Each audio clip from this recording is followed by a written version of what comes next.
அண்மை செய்தியை பார்த்து வருகிறோம். பிரதமர் நரேந்திர மோடிக்கு தமிழக முதலமைச்சர் மு.க.ஸ்டாலின் அவர்கள் கடிதம் எழுதியிருக்கிறார். இலங்கை தமிழர்களின் உரிமையை பாதுகாக்க மத்திய அரசு நடவடிக்கை எடுக்க வேண்டும் என்பதை அந்த கடிதத்தில் அவர் வலியுறுத்தியிருக்கிறார். அது தொடர்பான அண்மை செய்தியை நாம் தற்பொழுது பார்த்து வருகிறோம். இலங்கை தமிழர்களின் உரிமையை பாதுகாக்க மத்திய அரசு நடவடிக்கை எடுக்க வேண்டும் என்ற கோரிக்கையை அவர் அந்த கடிதத்தில் குறிப்பிட்டிருக்கிறார். விரிவான விவரங்களோடு செய்தியாளர் பாரி கார்த்திக் இணைந்திருக்கிறார். பாரி, முழுமையான விவரங்கள் என்ன?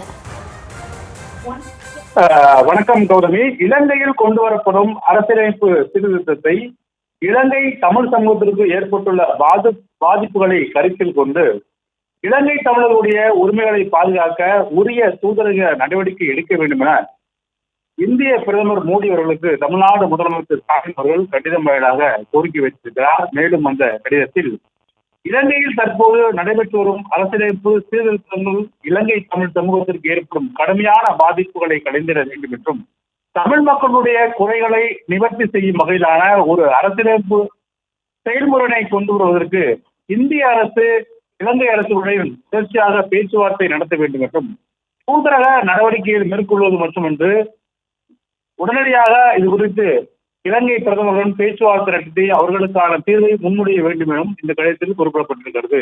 மேலும் அந்த கடிதத்தில் இலங்கையில் உள்ள தமிழ் சமூகத்தின் நலன் மற்றும் அரசியல் உரிமைகள் தொடர்பாக ஆழ்ந்த கவலைக்குரிய ஒரு விஷயம் குறித்து இந்திய பிரதமர் அவர்களுக்கு கவனத்திற்கு கொண்டு வருவதாகவும் தெரிவித்திருக்கிறார். ஆழமான வரலாற்று, கலாச்சார மற்றும் உணர்வுபூர்வமான பிணைப்புகளின் காரணமாக இலங்கையில் உள்ள தமிழர்களின் உரிமைகளையும் எண்ணங்களையும் நிறைவேற்றுவதற்கு தமிழ்நாடு முன்னணியிலிருந்து வருகிறது என்றும் தமிழ்நாட்டினுடைய முதலமைச்சர் என்ற முறையில் இந்தியா மற்றும் இலங்கையில் உள்ள மரியாதைக்குரிய தமிழ் மக்களிடமிருந்து பெறப்பட்ட கோரிக்கையின் அடிப்படையில் இலங்கையில் முன்மொழியப்படக்கூடிய புதிய அரசியலமைப்பு தொடர்பாக பிரச்சனை குறித்து இந்திய பிரதமருடைய கவனத்துக்கு கொண்டு வரும் என்றும் தெரிவித்திருக்கிறார். மேலும் இலங்கையில் தற்போது நடைபெற்று வரும் அரசியலமைப்பு சீர்திருத்தத்தில் இலங்கை தமிழர்களுக்கு ஏற்பட்டுள்ள கடுமையான பாதிப்புகளை உடனடியாக சரி செய்ய வேண்டும் என்றும் இது தொடர்பாக தூதரக நடவடிக்கைகளை எடுக்க வேண்டும் என்றும் இந்திய பிரதமர் மோடி அவர்களுக்கு தமிழ்நாடு முதலமைச்சர் அவர்கள் தற்போது கடிதம் வாயிலாக கோரிக்கை வைத்திருக்கிறார்.